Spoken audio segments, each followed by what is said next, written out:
Kumhrar is located 5 km east of Patna railway station.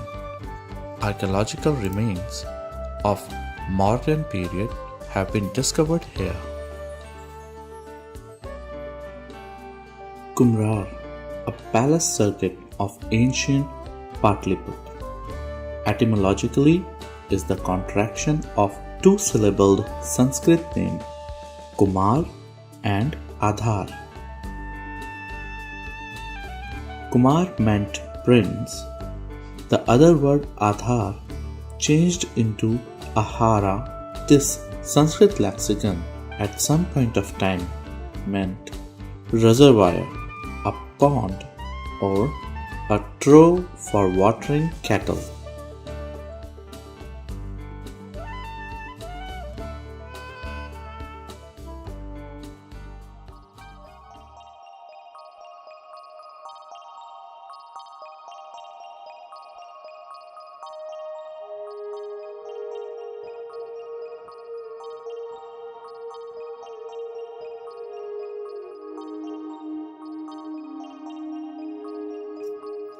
The palace stood in an extensive park.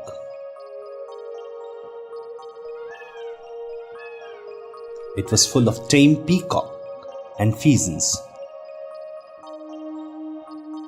shady groves and trees set in clumps with branches woven together by some special curing of horticulture. Trees that are always green and never grow old and never shed their leaves. Some of them are native and some are brought from other lands with great care, and those adorn the palace and give its glory. Birds are free there, free and unconfined. They come and go on their own accord and have their nest and roosting places in the branches. Birds of various kinds, but parrots are specially kept there, and these flock in bevies about the king. In this royal presence, there are lovely tanks made by hand of men, in which they kept fishes of enormous size, but quite tame. No one has permission to fish for these except the king's son while they are yet in their boyhood. These youngsters amuse themselves without the least risk of being drowned while fishing in the unruffled sheet of water and learning how to sail in their boats.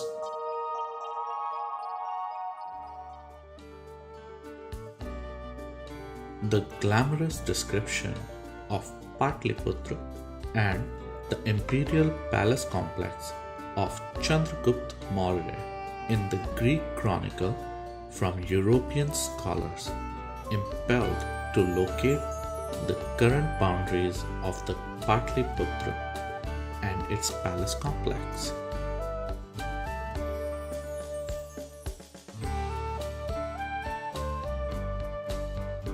There is a list of failed expedition for the discovery of Patliputra by great excavators. Finally, it was to the fate of a teacher of Calcutta Medical College named Colonel L. Waddell, who discovered it in 1892. He brought out a brochure, Discovery of the Exact Site of Ashoka's classical capital of Patliputra, Patliputra of the Greeks. It is printed at Bengal Secretariat Press, Calcutta in 1892. Soon it was felt that he did not have the skill set or experience of digging archaeological site and might lose or damage the antiquity. Waddell and his subordinate, however, continued to carry out massive excavation work in Kumhrar and adjoining areas of Bulandibagh, Panch Pahadi and Agam Kuan. Waddell, in his excavation report, identified this to be a magnificent palace of legendary Ashoka and not his great-grandfather Chandragupta Maurya. He was of the belief that no structure of that era survived. He was almost forgotten the palace of Chandragupta Maurya as described by Megasthenes and other Greek writers. American archaeologist David Brainerd Spooner excavated one pillar of polished stone.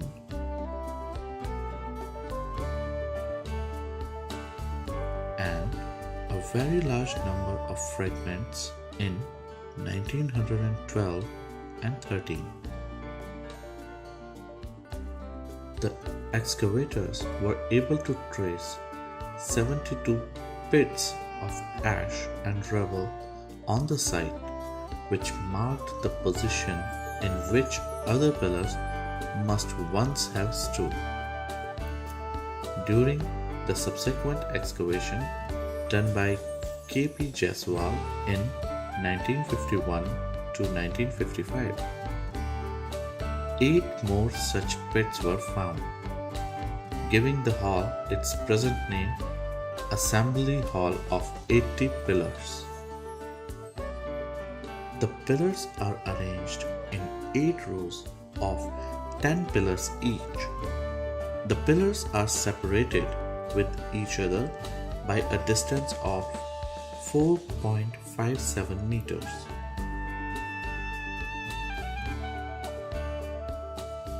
Each pillar is made of fine sandstone from Chunar and was 9.75 meters in height, of which 2.74 meters were below the surface for grounding. Since no other stoneworks were recovered, it is thought that the pillars sustained a wooden roof and that there were no surrounding walls, making it an open-air hall. All the ruins are attributed to the Mauryan period, though historians vary regarding the use of the 80-pillar hall. Some suggest that it was in this hall that Third Buddhist Council was held in 250 BC at Ashoka Rama in Patliputra. Under the reign of Mauryan Emperor Ashoka.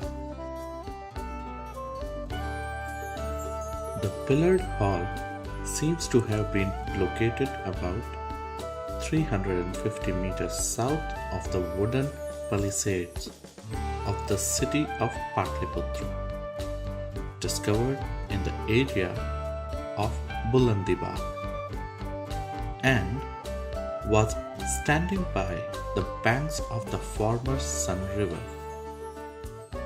and therefore cannot have been the Mauryan palace, but probably only a pleasure hall outside the city walls. Spooner initially thought that the pillars that were not found had sunk into the ground, but later research by Indian archaeologist Altekar showed that instead they had been removed by locals and reused for construction purposes. Altaker also thought that the compound was an isolated structure outside the city of Patliputra, with not much around it, and that it had been burnt down during the time of the Sangha. It today stands as a great site of great importance of modern era. A great amount of work need to be done to answer the questions of history of this place. The place is fast getting inhabited and risks the shrouded history to be lost for good.